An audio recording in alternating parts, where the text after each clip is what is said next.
아, 이제 내년부터는 내년 1월 이제 처음 우리 기중기부터는 이제 우리가 그동안 금요 기도회를 기중기라고 이름을 붙여왔어요. 네, 저는 생각보다 이 이름 멀리 지을 때 그걸 굉장히 중요하게 생각을 합니다.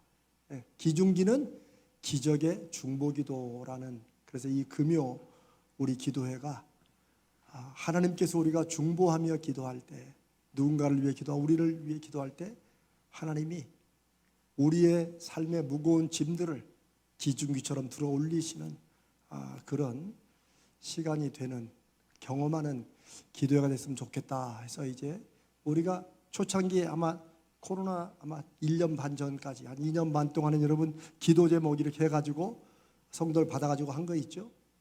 근데 그렇게 하다가 왜 그만뒀을까요? 이게 이제 교회들마다 다 그런 게 있는데, 이게 이렇게 쭉 모아지다가 좀 이렇게 심드렁해질 때가 있어요. 좀 식을 때가 있어요, 이거. 근데 저는 그럴 때 억지로 이렇게 끌고 가지 않습니다. 그냥 그럴 때는 하나님께서 또 우리의 마음을 이제 그럴 때가 아니고 또 다른 쪽으로 제가 어떤 그걸 또 해보려고 애를 썼는데 이게 불이 안 살아나요. 그럴 때는 그걸 계속 불 붙이려고 하지 말고 또 하나님께서 다른 쪽을 하시나 보다.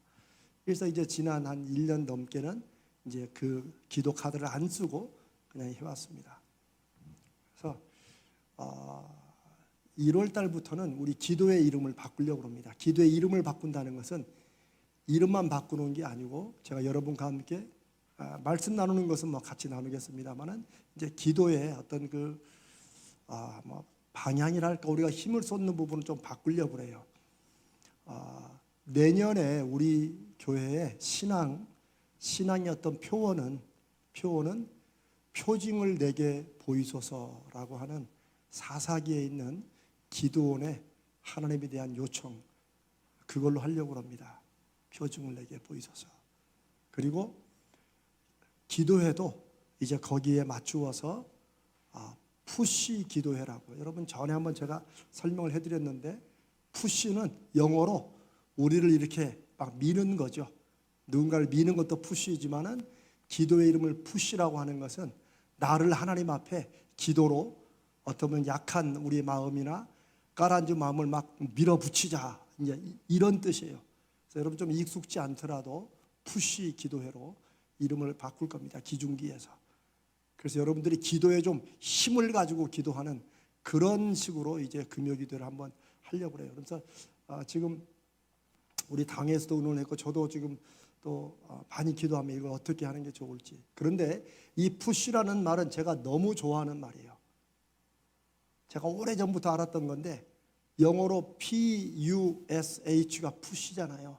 근데 그 말이 만들어진 그 각 단의 의미가 있어요. P는 pray, 기도하라는 거예요. U는 until이에요. 언제까지? Pray until. S는 something, 무언가가. H는 happens. 여러분 굉장히 기막힌 말 아닙니까? 기도할 때 어떻게 기도해야 되느냐? 하나님께서 무언가를 일으키실 때까지, 내 마음에 어떤 하나님이 확정과 증표나 확신과 사인을 주실 때까지, 하여튼 무언가가 우리 마음에든지 우리 삶에든지 혹은 그 기도의 어떤 표적이든지 뭔가 일어날 때까지 끝까지 우리 자신을 하나님 앞으로 밀어붙이듯이, 주변 환경이나 눈에 보이는 거나 귀에 들리는 거나 이런 것에 그냥 낙심하지 말고 이제 그렇게 해서, 저는 그 푸시라는 말을 전부터 참 좋아했어요. 그래서 기도회를 푸시 기도회다 이렇게 하면서 사실 매일매일 매 순간을 막 이렇게 밀어붙이듯 살면 피곤합니다, 신앙생활도. 그러나 일주일에 한 번 정도는 우리 삶에서 하나님께서 나에게 함께 하시고 역사하시는 표징과 사인을 구하는, 그래야 또 한 주간을 또 살아간다고 저는 생각하니까. 그래서 푸시 기도로 이름을 이제 바꾸고, 이제 이번 주와 다음 주가 11월 마지막 주죠. 그래서 왜 그랬을까라는 주제를 가지고 살펴보는 것은 이제 이번 주와 다음 주 에스더로 일단은 마지막으로 끊고 이제 12월 달에는 우리 뭐 있죠? 특별 기도합니다. 그때는 5번 동안 제가 하나님께서 기도에 관해서 주시는 말씀들을 다시 나누려고 합니다. 그렇게 하고 1월 달부터는 이제 다른 주제로 금요일에 정말 기도를 좀 이렇게 우리 자신을 하나님 앞에 딱 결단하고 기도하는 그런 시간을 가지려고 합니다. 여러분들께 좀 미리 말씀을 드립니다. 왜냐하면 여러분들이 기도에 또 동지들이시니까. 자, 오늘은 그런 점에서 에스더라는 인물에 대해서, 근데 미국에 보면 여성 중에 크리스찬 여성이든 가정에 에스더라는 이름을 가진 게 굉장히 많습니다. 오히려 마리아, 메리는 캐톨릭에서 많아요. 근데 우리 기독교에서는 에스더가 굉장히 많아요. 저희 그 아내 쪽도 에스더가 2이나 있어요. 우리 조카들 중에. 그래서 우리는 큰 에스더, 작은 에스더 그렇게 불러요. 이 에스더가 굉장히 어떻게 보면 신앙적으로 뭐 드보라도 있지만 굉장히 중요한 인물이고 믿음의 사람입니다. 이스라엘이 포로로 잡혀가서 생활하는 중에 멸망하게 된 그런 정치적 사건으로 멸망하게 된 그것을 막고 구원한 여인이 바로 에스더입니다. 그런데 모세는 우연히 그냥 엄마가 이 아이를 바구니에 싸가지고 나일강에 떠내보냈는데 공주에게 발견되어서 히브리 사람이지만 이집트의 왕자처럼 컸잖아요. 그런데 에스더는 뽑힌 거야, 왕비로. 굉장히 대단한 사람이에요. 포로 집안인데 뽑힌 거예요. 거기 사연도 좀 있습니다. 근데 이스라엘 멸망을 막는 엄청난 사건을 해결한 이 에스더로 인해서 이스라엘에 굉장히 중요한 축제가 하나 생깁니다. 우리 뭐 설, 추석, 단오 뭐 이렇게 부르듯이, 그래서 불임절이라는 축제가, 우리는 뭐 장막절 뭐 이런 것만 기억하지만 불임절이 이스라엘에 굉장히 중요하고 또 신앙적인 의미가 막 요즘은 강력하지 않지만 그래도 굉장히 중요한 역사적인 사건 때문에 만들어진 절기가 불임절입니다. 근데 이 불임이라는 뜻은 뭐 우리말로 이렇게 의미를 두어서 이렇게 번역했지만 사실은 푸림이라는 이제 영어로는 푸림이라고 쓰는데 이게 푸르라고 하는 주사위, 주사위. 우린 다이스라고 하죠. 영어로 다이스인데 푸르라고 하는 옛날 히브리 말인가 거기에 주사위라는 말에서 나왔는데 왜 이게 주사위라는 말에서 불임절로 불렀느냐?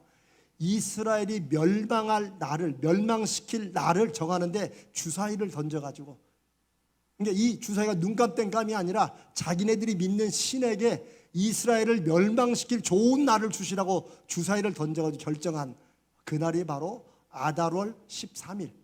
아달월은 오늘날로 말하면 뭐 2월이나 3월쯤 된다고 그래요. 이 날짜로 정해서 딱 죽을 뻔했는데 에스더로 말미암아 살아난 거예요. 그래서 그 살아난 절기, 그 감사하는 그 축제를 푸르라는 주사위 날이다. 여러분 생각해, 사람이 주사위를 던져가지고 혼자가 아니라 온 이스라엘 족속이 다 멸망하는 게 얼마나 끔찍했겠어요. 그런데 이 에스더로 말미암아 이게 역전이 됩니다. 이스라엘을 죽이려고 했던 그 사람이 이제 멸망하게 되고 완전히 뒤바뀐 나라. 그래서 불임절의 그 축제는 아달월 14일, 15일 죽을 뻔했다 살아난 바로 그 다음 날 그렇게 지켜지는 절기입니다. 바로 거기에 에스더라는 여인이 있습니다. 시대적 상황과 그 배경을 잠깐 보면 3장 1절에서 4장 이제 5절까지를 쭉 보면 바사 왕국인데 제가 뭐 늘 말씀드려 바사라는 말이 우리는 잘 모르지만 사실은 역사에서는 페르시아예요. 페르시아. 지금은 없어졌죠, 페르시아가. 그러나 페르시아의 원래 그 민족적인 줄기는 이란입니다. 이란. 뭐 여러분 축구 좀 관심 있는지 모르지만 어저께인가 그저께인가 축구했죠. 아유 뭐 그 모르셔도 됩니다. 저는 혹시 여러분이 아실까 했는데 우리가 이란하고도 지금도 아시아권에 축구를 하면 이란은 이 체격이 엄청 큽니다. 그리고 이란은 지금도 굉장히 막 강력한 어떤 그 육체적인 힘에 굉장히 그 자기네가 그 페르시아 민족이라는 거 이거 많이 강조하죠. 옛날에 300이라는 그 영화에 보면은 여기 공격했던 나라가 바로 페르시아예요. 그래서 여기는 아하수에로 왕이라고 우리가 그렇게 번역하지만 사실은 크세르크스라는 이름이 역사에 나오는 이름이에요. 그래 다리우스 왕 이후에 이제 페르시아 정권을 잡은 사람이 크세르크스인데 굉장히 강력하고 굉장히 무지막지한 그런 왕이었습니다. 이런 게 왜 중요하냐면 에스더가 처음에는 감히 이 일에 나설 엄두를 못 내요. 그런데 그게 지금 크세르크스라는 사람이 그 300 영화 보면은 완전히 뭐 우통벗고 막 정말 무지막지하게 나와요. 그게 실제인지는 모르지만 이 크세르크스 왕이 페르시아 제국을 얼마나 강력하게 통치했는지를 알려주는 그런 모습이기도 합니다. 그런데 그 아하수에로 왕 때 일어난 일이에요. 그런데 이 페르시아 바사 왕국의 바로 2인자인 하만이라는 사람이 참 특이하죠. 이 사람이 모르드게라는 이제 유대인 포로가 있었는데 포로 와서 거기 페르시아 제국 내에 사는 사람인데 왕궁의 문지기였어요. 성문지기였는데 이 모르드게가 자기한테 절을 안 해, 인사를 안 하는 거야. 인사를 안 하는 거예요. 그러니까 눈에 가시처럼 이 건방지게 이렇게 보고 있다가 이 하만이 모르드게를 죽이려고 하는데 모르드게만이 아니라 모든 이스라엘이 이게 자기 눈에 거슬리는 마치 그런 민족처럼 여기고 이 한 사람의 쉽게 말하면 기분 나쁜 거 이걸로 출발해서 민족이 말살하는 그런 쪽으로 몰고 갑니다. 근데 여러분 그거 아세요? 강력한 왕일수록 오늘날도 마찬가지예요. 강력한 왕일수록 귀에서 살살살 하는 소리에 잘 넘어갑니다. 근데 그게 이해가 되세요? 아주 강력하고 자기 한마디면 모든 사람이 죽고 사는 이런 절대 권력을 가진 사람일수록 굉장히 치밀하게 뭔가를 따질 것 같지만 그런 사람일수록 속삭속삭하는 요 부드러운 목소리에 넘어가요. 그게 느부갓네살 왕이 그랬고 이 크세르크스도 마찬가지예요. 하만이 그래서 계략을 꾸며가지고 똑같아요. 이 이스라엘 민족이 절을 안 한다. 왕을 무시하는 거다. 이런 식으로 법령을 만들어가지고 왕후라금 조서에 도장을 찍게 만듭니다. 그런데 왕은 그 이스라엘 민족이 자기 아내 에스더가 유대인인 걸 몰랐죠. 왜냐하면 그걸 숨기고 왕후로. 그러니까 그런 걸로 봐서 에스더는 쉽게 말하면 포로 1세가 아니라 포로 몇 세가 되는 거죠. 그래서 몇 세대가 지나가니까 그 민족과 동화되기도 하고 그러나 민족적 정체성은 가지고 있고 무슨 말씀인지 아시죠? 우리가 이민 1세하고 이민 2세, 3세, 5세하고는 완전히 다릅니다. 우리는 영어를 좀 한다고 해도 아무래도 김치 발음이 나오는데 2세들도 아버지 엄마한테 영향을 받아가지고 조금 그게 있어요. 그러나 3세, 4세 가면은요 이 얼굴이나 이것도 좀 약간 변합니다. 이게 여러분이 그런 걸 아시면 에스더가 어떻게 아니 뭐 자기 민족을 뭐 유대인이라고 말 안 한다 해서 모를까? 충분히 모릅니다. 그게 성경에 나와요. 이 극적으로 멸망하게 된 이런 이스라엘을 구하게 되는데 이 모르드게와 에스더의 관계, 지금 여러분 이 사건을 다 아신다고 생각하고 제가 지금 핵심만 설명드리는 거예요. 모르드게와 에스더의 관계는 뭘까요? 어떤 분은 삼촌하고 조카로 알아요. 왜냐하면 이제 뭐 딸처럼 키웠다고 그렇게 하니까. 그런데 아이고 내가 성경도 안 읽었구나. 자, 2장 15절 한번 보세요. 여기 앞에 보실까요? 2장 15절 우리 같이 한번 읽을까요? 모르드게의 삼촌 아비하일의 딸 곧 모르드게가 자기의 딸같이 양육하는 에스더가 차례대로 왕에게 나아갈 때에 궁녀를 주관하는 내시 헤게가 정한 것 외에는 다른 것을 구하지 아니하였으나 모든 보는 자에게 사랑을 받더라. 근데 뭐 뒤에 있는 것보다는 앞에 딸처럼 양육했지만 사실은 뭐예요? 사촌 여동생이에요. 왜냐하면 자기 삼촌 아비하일의 딸이니까. 삼촌의 딸이면 뭐예요? 사촌이죠, 자기하고는. 그렇죠? 네. 그래서 이제 이런 부분이 뭐 중요한 건 아니지만, 그래서 딸처럼 여겼지만 완전히 딸은 아니고 사촌이기 때문에 사실 에스더가 모르드게에 꽉 잡혀가지고 뭐 이런 관계는 아니라는 걸 짐작할 수 있습니다. 그래서 모르드게와 에스더의 나이 차이가 아마 많아야 10살, 15살 정도 될 것이다. 이렇게 생각을 학자들이 하기도 합니다. 그런데 또 하나 2장 10절에 보면 에스더가 왕후가 포로로 잡혀간 뭐 최소한 3세, 4세 되는 이 에스더가 아수에로 왕의 그 막강한 그 왕의 왕비가 되게 되는데 모르드게가 지혜를 굉장히 계획도 좀 짜고 지혜를 알려준다. 우리 10절 한번 읽어볼까요? 에스더가 자기의 민족과 종족을 말하지 아니하니 이는 모르드게가 명령하여 말하지 말라 하였습니다. 그래서 명령이란 말을 굉장히 강하게 말한 거죠. 이 크세르크스 이 왕의 원래 왕비가 있었는데 이 왕비가 큰 것도 아니에요. 오라고 그러는데 안 온 거야. 왕이 불렀는데 무슨 뭐 반란을 일으킨 것도 아니고 왕이 오라는데 안 온 거예요. 왜 안 왔는지는 뭐 성경에 자세히 나오지는 않지만 그랬더니 이 왕이 바로 왕비에서 밀어내버린 거예요. 그리고 새로운 왕비를 뽑는 거예요. 이 정도예요.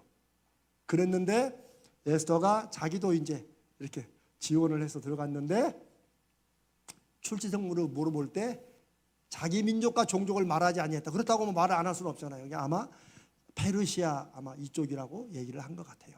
유대인이라는 말을 안 한 거예요. 근데 왜 안 한 거예요? 모르드게가 하지 말라고 그런 거예요. 왜?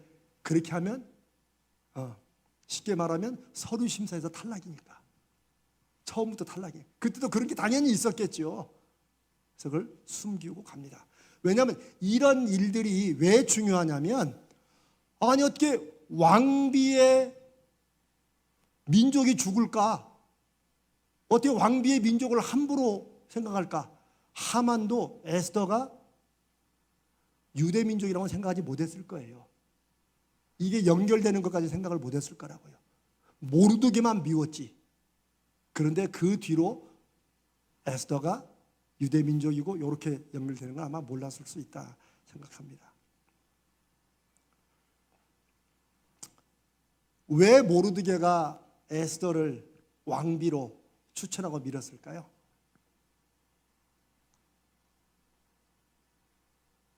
이때 이런 어려움이 있을 걸 알고 그랬을까요?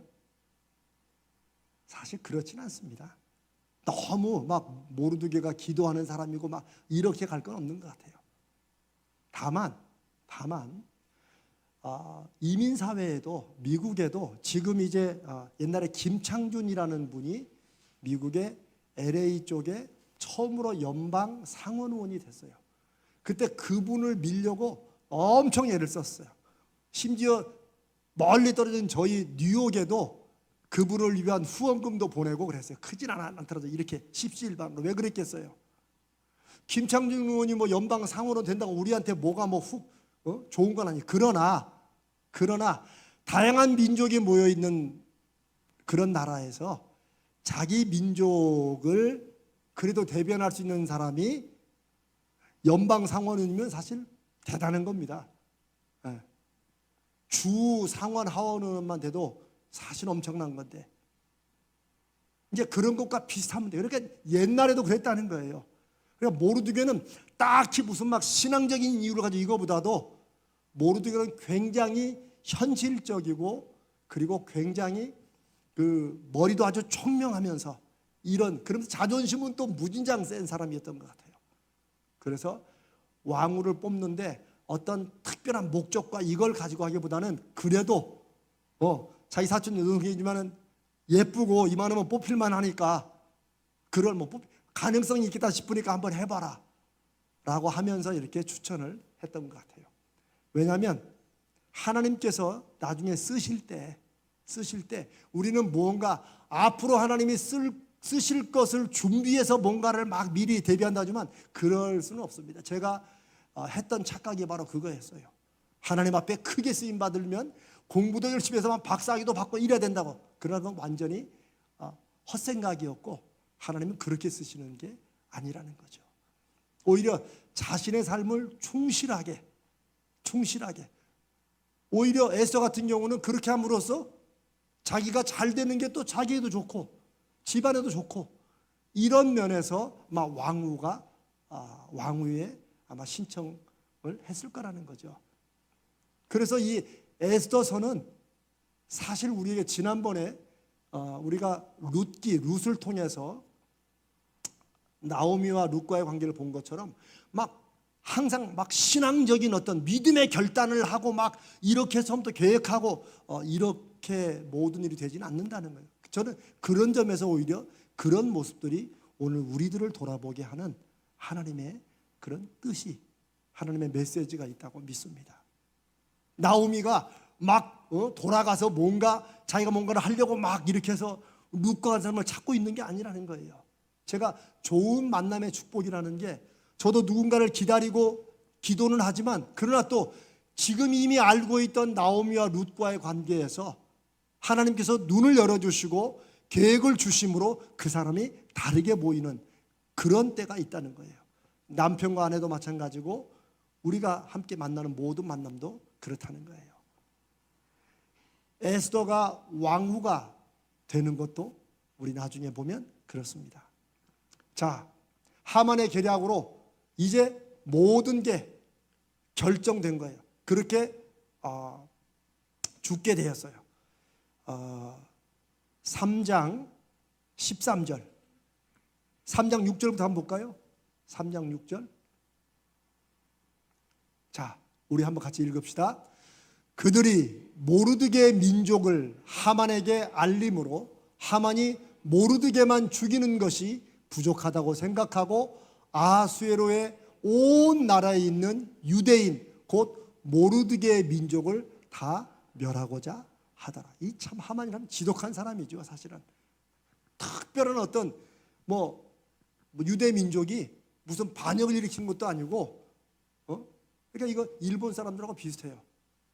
그때 왜 어디죠? 지진 1940년 관동인가요? 관동 지역 지진 났을 때 그 책임을 정치적으로 씌우기 위해서 조선 사람들이 우물에다 독을 뿌리다 말도 안 되는 걸 해가지고 사람들 많이 죽였죠. 어느 시대나 그런 사람들이 있는 것 같아요. 근데 하만이 모르드게만 죽이는 게 아니라 요것만 죽여가지고 또 다른 놈이 나오겠다 싶으니까 모르드게 민족을 죽이기로 그만한 파워가 있다고 생각한 거예요. 사실은 또 실제 그랬고, 그래서 유대인 곧 모르드게 민족을 다 멸하고자 했다. 이게 어떻게 보면 너무나도 어이없는 거지만 세상은 또 이 권력이라는 게 그렇습니다. 힘이라는 게 그런 거예요. 그걸 가진 사람은 모든 걸 할 수 있다고 생각하죠. 그래서 사실 이게 굉장히 이 소설이나 이런 걸로 보면 굉장히 클라이막스로 달려가는 이런 것이 되는데 사실 소설이 아니고 실제 있던 일이었으니까 얼마나 이게 긴박한 상황이에요. 그 다음에 3장 13절 한번 봅니다. 한번 읽습니다. 시작. 이에 그 조소를 역졸에게 맡겨 왕의 각 지방에 보내니 12째 달 곧 아달월 13일 하루 동안에 모든 유다인을 젊은이, 늙은이, 어린이, 여인들을 막론하고 죽이고 도륙하고 진멸하고 또 그 재산을 탈취하라 하였고, 이게 크세르크스 왕이 내린 명령이에요. 우리로 말하면 옛날에 우리 왜 긴급조치 이런 거 있었잖아요. 옛날에 긴급조치 위반이 엄청 많았어요. 다방에서 뭐 하다가 조금만 하면 긴급조치. 이게 그냥 눈에 걸면 뭐 귀에 걸면 귀걸이, 코에 걸면 코걸이 뭐 그런 겁니다. 강력한 거예요. 하루 만에 저기에 몇십만이 있었는지 모르지만 모든 유대인들을 어린아이같이 다 멸하고 항상 나오는 게 뭐예요? 재산 탈취예요. 재산 탈취. 여러분 기억하세요? 제가 야곱 강해할 때 그 아들들이 유다와 시몬과 이 아들들이 사실 겉으로 드러난 자기의 이유는 뭐예요? 자기 여동생 디나를 강간했다는 거예요. 그런데 이들이 그것 때문에 사람을 세겜 족속을 죽이는 것도 잘못된 것이지만 이들이 그 다음에 뭐 했어요? 재산을 탈취했어요. 세겜 족속에. 그거는 사실 자기 여동생 디나가 강간당한 것 때문에 막 분노로, 거룩한 분노로 한 것 같지만 사실은 재산 탈취가. 그래 죽였으면 끝나고 와야죠. 그러나 기왕 죽었으니 재산도 가져가자. 그러니까 처음에는 의로운 뜻인 것처럼 막 이렇게 했지만 결국 재산 탈취가 이들에게는 더 유대인들을 죽이는 좋은 명분이 되었던 거죠. 이런 끔찍한 일을 하만이 지금 진행하고 이미 이제 그 법까지 완전히 공포가 된 거예요. 그리고 4장 1절에 보니까 모르드게가 너무 어이가 없으니까 이제 뭐 지금 뭐 어떻게 꼼짝 못하는 거죠. 그래서 모르드게가 금식하면서 베옷을 입고 이제 그 4장 1절에 보면 베옷을 입은 사람들은 성 안에 못 들어가요. 이제 그 소식을 에스더가 건너건너 들은 거예요. 에스더는 뭐 왕궁에 사니까 뭐 함부로 이렇게 쉽게 만나고 있는 게 아닌데 소식을 주고 받았는지 소식을 들어보니까 그러고 있다. 그래서 4장 4절과 9절 한번 보면 에스더가 결국 그 소식을 듣습니다. 한번 읽어볼까요? 에스더의 시녀와 내시가 나와 전하니 왕후가 매우 근심하여 입을 의복을 모르드게에게 보내어 그 굵은 베옷을 벗기고자 하나 모르드게가 받지 아니했다. 9절 한번 읽습니다.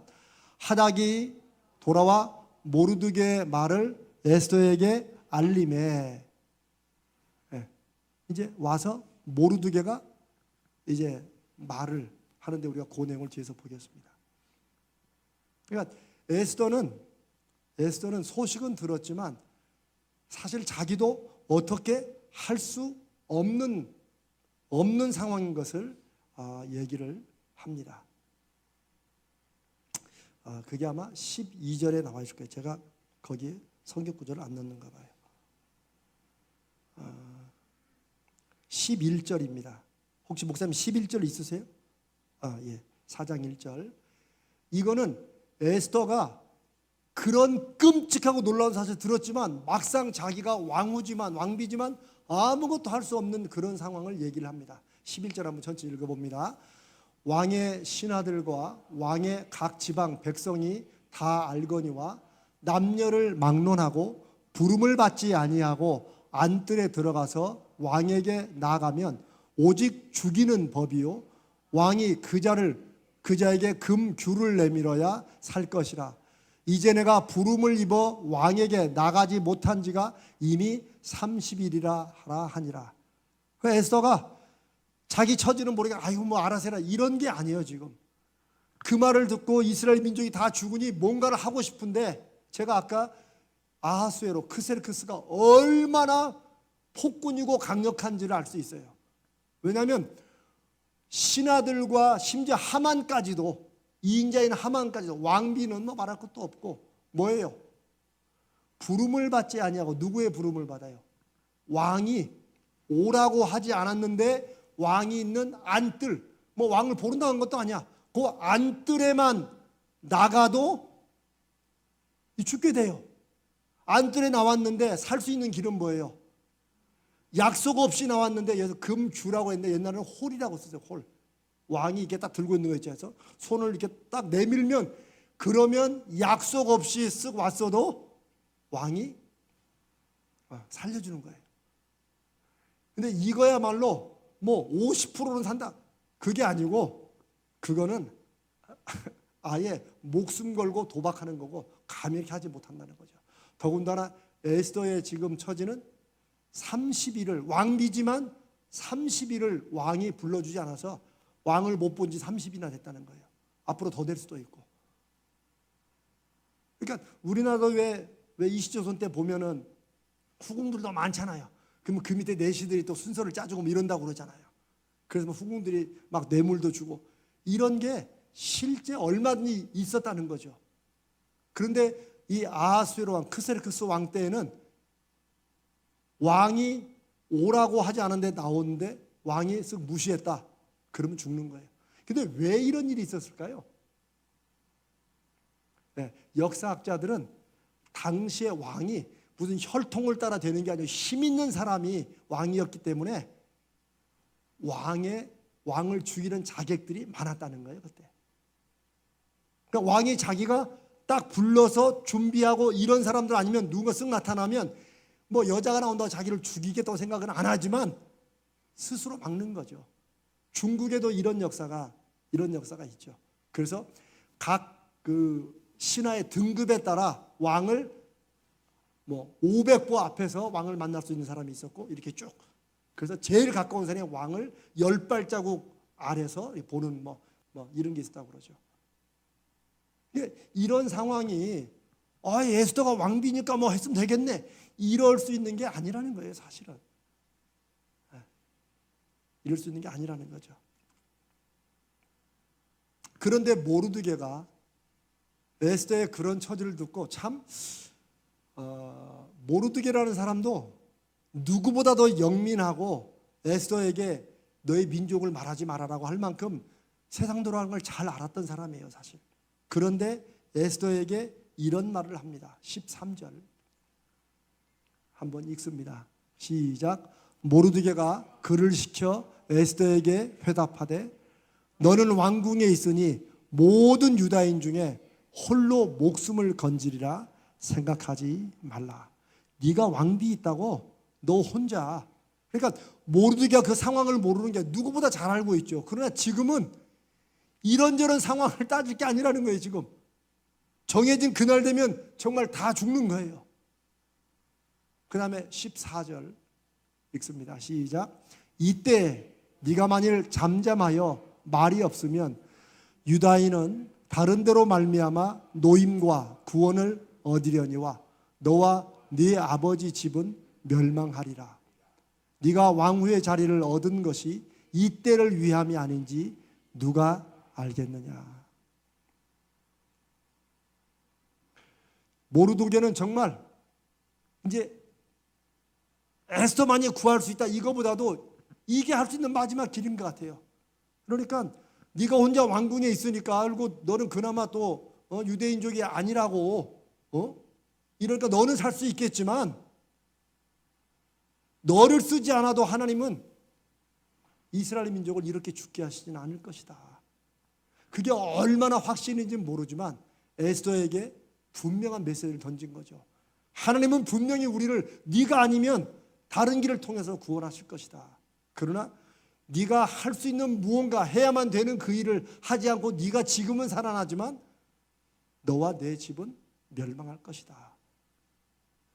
이렇게 모르드게가 강하게 도전을 하죠. 그러면서 잘하는 말씀이 네가 지금 왕후가 된 것이 왕후의 자리를 얻게 된 것이 우리가 이런 일이 올 거라고 예상하고 준비한 건 아니지만 우연처럼 되었지만 우리는 그때 우연으로 시작했지만 하나님께서 바로 요 때를 위해서 너를 왕으로 세우시지 않았다고 네가 장담할 수 있느냐. 그 반대로 지금 바로 네가 목숨을 걸고라도 이럴 때 하나님께서 너를 쓰시려고 왕후를 시키신 것은 아닌지 네가 기도해보고 생각해봐라 라는 그런 도전을 합니다. 저는 이 구절을 우리가 이제 하나님의 쓰심, 우리가 하나님 앞에 저도 그런 기도를 계속 합니다만 하나님께서 저를 우리 가자줄게 성도들과 만나게 하신 그게 하나님이시라는 것을 증거해 주시고 표적을 보여달라고 기도를 많이 합니다. 아마 여러분도 어떤 일에 하나님 이 기도에 응답해 주셔서 제가 이 시대에 하나님 믿고 살아가는 것이 정말 우리가 함께 말씀을 나눈 대로 그냥 교회만 다니는 게 아니고 이 시대에 아무도 거들떠보지 않고 듣지 않을 이 시대에 하나님이 정말 살아 역사하시는 분이고 내가 믿는 하나님이 지금도 이 세상을 운영하시는 분임을 증거해 주시라고 하는 그런 마음이 있는데 그게 우리는 볼 때 야 이때다 라고 우리가 다 알면 좋겠지만 그렇게 알 수 없을 때가 많다는 거죠. 사실은 제가 아까 모르드게와 에스더가 앞으로 이런 날을 미리 적금 붙듯이 신앙적으로 이렇게 한 게 아니고 그저 자기들은 그 이방 민족 속에 포로로 잡혀온 민족에서 어떻게든 살아남으려고 했던 굳이 믿음의 행위가 아닐 수도 있다는 거예요. 어떻게 보면 신앙적인 의미가 아닐 수도 있다. 그런데 그거는 사실 삶에서 그렇게 중요하지는 않습니다. 우리가 모든 일을 다 신앙적인 의미와 뜻을 가지고 이렇게 하지도 못하고 그렇게 하지 않으셔도 된다는 거예요. 그러나 나는 우연처럼 나는 그냥 내가 열심히 직장생활 해가지고 이런 자리에 올랐고 내가 열심히 사업해가지고 이렇게 성공했고 그러니까 하나님도 도와주셨고 함께 하셨죠. 에스더도 아마 왕비 되고 나서 하나님 앞에 감사기도를 분명히 드렸을 것입니다. 그러나 에스더가 이제 하나님 저를 사용해 주시옵소서 이걸 생각하고 그때를 구했던 그런 건 아니었다는 거죠. 그렇다고 하나님께서 너 왜 그걸 잊어버렸냐고 탓하지도 않으신다는 거예요. 오히려 하나님께서 우리에게 물으시는 것은 모르드게를 통해서 네가 지금까지 이렇게 된 게 우리는 우연처럼 나는 열심히 산 것으로만 생각했지만 바로 이때를 위해서 하나님의 비밀스럽고 놀라운 계획으로 네가 지금 이 자리에 온 것이 아니라고 너 확신할 수 있느냐. 오히려 하나님께서 바로 이때를 위해서 나를 준비하셨구나. 그렇게 하나님의 뜻을 네가 확인해 봐야 되는 거 아니냐라고 말하고 있는 것입니다. 저는 요즘에 그런 기도를 많이 합니다. 제가 전에 한번 들었죠. 저를 아는 친구들이나 프린스턴에 이렇게 박사에 받은 사람들이 여기저기 총장도 하고 막 이러는데 그분들이 저에 대해서도 좀 그런 말을 할 거예요. 저도 제가 여러분 우리의 삶은 이렇게 올라갔다 이렇게 딱 이제 나이가 들면 꺾이는 게 아니라고 이렇게 한 게 그냥 제가 그냥 말씀드린 게 아니라 저도 제 삶을 보면서 이렇게 꺾이면은 지금도 내리막길밖에 없는 거예요, 사실은. 그러면 여러분들은 목회자를 잘못 뽑은 거예요. 왜?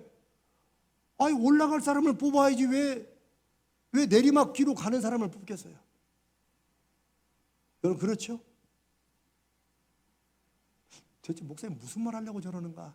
그 말은 여러분들이 저를 저 양반이 나이도 먹고 이제 어디 가겠어 그냥 이런 식으로 여러분들이 저를 청빙 투표에서 뽑지는 않을 거예요. 오늘이 11월 17일입니다. 제 생일입니다. 근데 제 생일에 중요한 것은 4년 전 11월 17일이 바로 가자지엘교회가 목회자 청빙 투표를 한 날이에요. 주일날이에요, 그때가. 저는 그때 사랑의 교회에서 주일 예배를 드리고 3시인가 4시쯤인가 그때 민병철 장로님의 전화를 받았어요. 목사님, 오늘 우리 교회에서 목회자 청빙 투표를 했는데 목사님이 우리 교인들에게 이렇게 해서 청빙됐습니다. 그래서 제가 장로님께 그랬어요. 장로님이 잊지 않으시더라고요. 제가 아까 얘기를 하는데 장로님, 오늘이 마침 제 생일인데 제가 살아온 제 인생의 가장 큰 생일 선물을 오늘 제가 받았습니다. 근데 저는 저 스스로에게도 또 여러분들께도 믿음으로 사는 인생, 하나님의 역사하심을 믿고 의지하며 살아가는 인생은 계속해서 올라간다. 그냥 그런 기대를 갖자는 거죠. 사람들이 볼 때 나이도 먹고 이제는 꺾인 거 아니야 볼 때 사도 바울의 그 믿음의 고백대로 우리의 겉사람은 날로 약해지고 초라해질지 모르지만 우리의 속사람은 날로 새로워진다는 그게 믿음의 사람들이 이 세상을 살아가는 다른 사람과는 다른 믿음의 능력이고 비결이라는 거예요. 저는 그거 정말 확신 안 되면 저는 거기 그 말씀을 너무 간절히 의지합니다. 그리고 그런 증거를 저에게도 주시고 우리 가자일교도 보여주시라고요. 하나님께서 이 때를 위해서, 저는 제가 담임 목회도 미국서 8년 했고 한국 와서 크고 유명한 교회라고 하는 교회에서 제가 부목사만 15년을 했습니다. 13년 했구나. 5년, 7년, 12년 했습니다.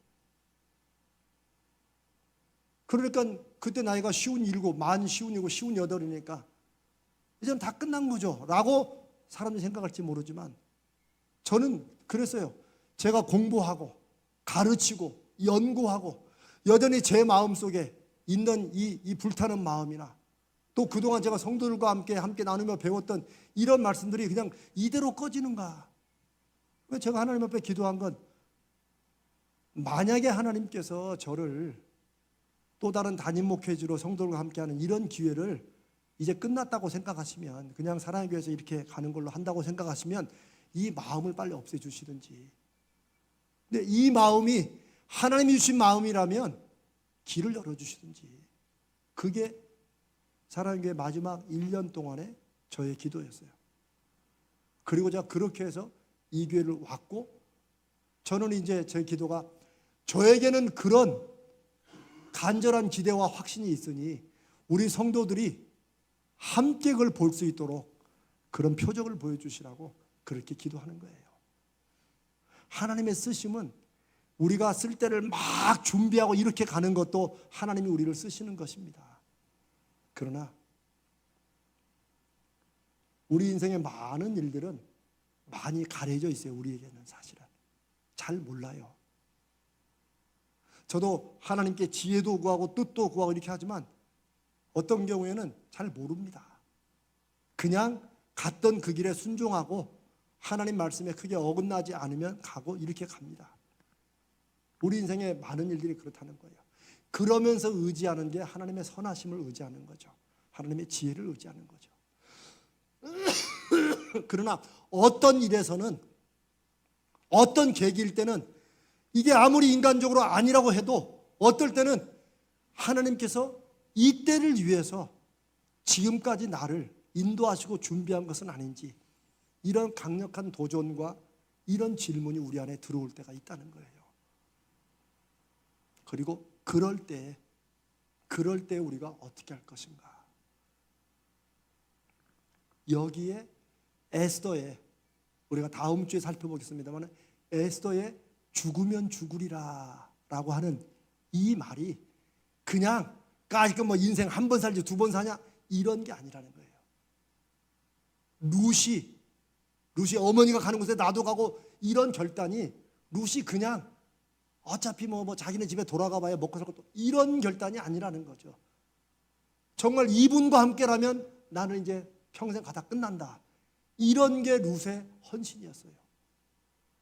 우리가 다음 주 살펴보면 이 에스더가 이런, 어쩔 수 없이 지금 나가면 순간이에요. 왕이 이거 손을 안 내밀면 그냥 가는 거예요.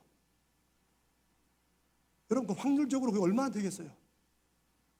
어차피 죽는데 나까지 죽어야 되나 이런 생각 안 들겠어요? 그러나 그럴 때 무슨 막 확신을 가지고 하나님께서 아수르의 마음을 움직여 나를 부를 것이다, 이런 확신으로 가면 좋겠지만, 많은 경우에는 우리는 너무 중요한 데서는 그런 확신이 안 나옵니다. 확신은 없지만 그냥 모르드게의 질문, 네가 왕후가 된 것이 이 때를 위한 것이 네가 아니라고 너 확신할 수 있느냐? 하나님도 이때에 너를 쓰시려고 부르셨다면 네가 지금 할 일은 뭐예요? 상황을 따지는 게 아니라는 거죠. 바로 여기에 핵심이 있습니다. 하나님의 부르심을 우리가 확신하고, 하나님께서 나에게 주신 말씀을 막 확신하고 무언가를 할 수도 있지만, 너무 중요한 문제인데 우리에게 확신이 없을 때가 분명히 있다는 거예요. 그리고 확률적으로도 전혀 없을 때라도, 그러나 하나님께서는 누군가를 통해서라도, 저 이 목사의 설교를 통해서든지 아니면 여러분들이 혼자 새벽에 말씀을 묵상하는 중이라든지, 이 때를 위해서, 이 일을 위해서 하나님이 혹시 나를 쓰신 게 아닐까? 나를 부르신 게 아니고 지금까지 이 자리를 올리신 게 아닐까? 이걸 갖고 있게 하신 여러 가지 것들이 여러분과 하나님 사이에 그 말씀의 도전 앞에 여러분이 결단하는 거죠. 그게 에서의 결단입니다. 저는 그래서 각 사람마다 어쩔 수 없는 상황들이 있죠. 우리가 그렇게 느끼는 게 많습니다. 그러나 많은 경우에 때로 하나님의 사람들이 하나님을 정말 제대로 경험하기 위해서 그걸 원하신다면 어떤 순간에 어쩔 수 없다. 어떤 사람들, 믿는 사람들이나 안 믿는 사람이 다 뭐 상황이 그런데 어쩔 수 있냐 라면서 놓을 때가 많아요. 저는 모든 일을 다 이렇게 살아야 된다고 말씀드리는 게 아닙니다.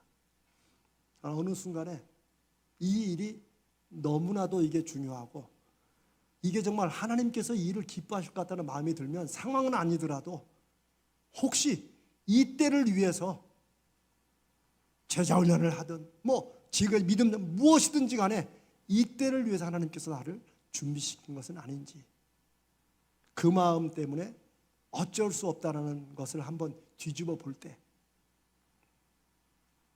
그때 하나님께서 불임절이라는 한 명절을 한 여인 에스더를 통해서 유대인이 대대손손 기억하게 하고 그것을 축제로 하나님의 역사하심을 경험하게 하는 그런 날로 만드신 결단이 바로 거기에서 나온다는 거죠. 여러분, 순교하는 거 앉아서 말하기는 쉽습니다. 그래, 주님에서 순교하지. 그러나 정말 필요한 순교는 매일매일 매순간에 사도 바울의 고백처럼 내가 날마다 나를 쳐서 복종시키는 거, 이게 순교보다 더 어려운 것입니다. 한국 교회는 믿음 하면서 마치 언젠가 때가 오면 하나님 위해서 목숨을 던지는 그런 순교를 할 것처럼 그렇게 장담했던 특별히 목사들이나 이런 사람들이 있었지만 정작 자기의 삶을 보면 매일 매순간 돈과 여러 가지 욕심에 매여가지고 자기를 쳐서 복종시키지 못하는 모습이 너무 많이 나왔어요. 그러나 오늘 우리가 에스더를 통해서 나누는 것은 그런 매일매일의 자기를 쳐서 복종시키는 그런 믿음의 순결함과 믿음의 순수함을 통해서 죽으면 죽으리라.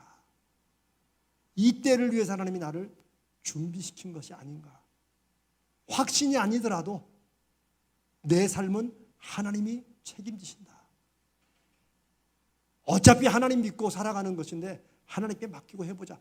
이런 것이 인생의 어떤 중요한 순간과 고비에 여러분들이 그런 결단을 하시게 될 때 하나님께서 여러분들 통해서 에스더를 통해서 불임절을 만드시고 이스라엘 민족을 구원하신 것처럼 그런 사람들 통해서 시대마다 하나님의 살아계심과 역사하심을 저는 증거한다고 믿습니다.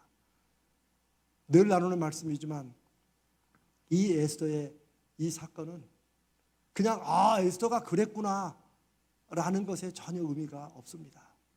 저는 저와 여러분이 하나님께서 쓰시기를 바라면 저도 그렇게 기도합니다. 여러분도 그렇게 기도해 주시고 지금 이 말씀을 듣는 내가 하나님 앞에 기왕 믿음으로 사는데 나를 통해서 하나님이신 것을 정말 한번 나도 보고 사람들에게 증거해 주고 싶은 그런 열망과 그런 기대가 있으시다면 이 때를 위한 것이 아닌지 그런 하나님의 말씀과 인도하심에 귀를 기울이시고 그럴 때 한번 결단해 보면 그러면 하나님의 일하심과 역사하심이 우리가 함께 기도하는 여호와 삼마가 저는 증거되리라 믿습니다.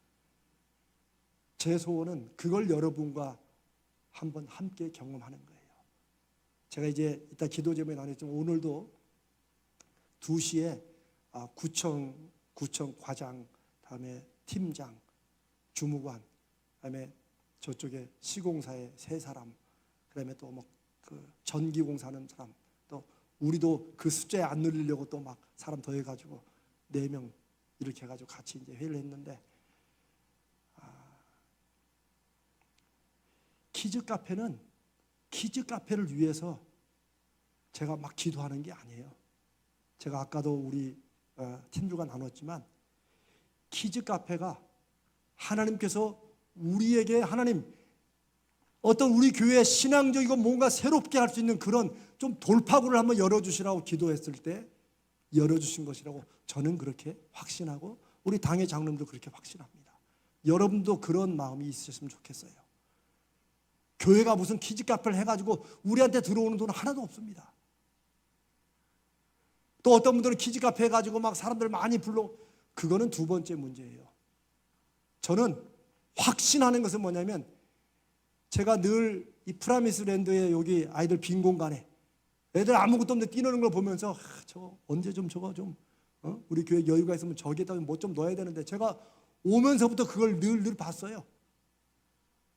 제가 무슨 키즈 카페를 막 머리에 두고 온 사람이 아니에요. 저는 그런 계획도 없었고 몰랐죠. 근데 하나님께서 때가 이름에 우리 돈이 아니라 시청과 구청의 돈으로 10몇억을 들여가지고 저기를 다 고치시고 저의 첫 번째 관심은 우리 아이들입니다. 우리 교회에 맡겨주신 이 아이들을 우리가 생각하고 계획했던 다중지능이라는 교육을 통해서 아이들의 앞으로 진로와 진학을 여기서 놀면서 아이들에게 가르치고 경험하게 하는 그런 장소의 공간이라고 생각합니다. 그 다음에 두 번째가 있다면 우리 어린이집에 오는 아이들이에요.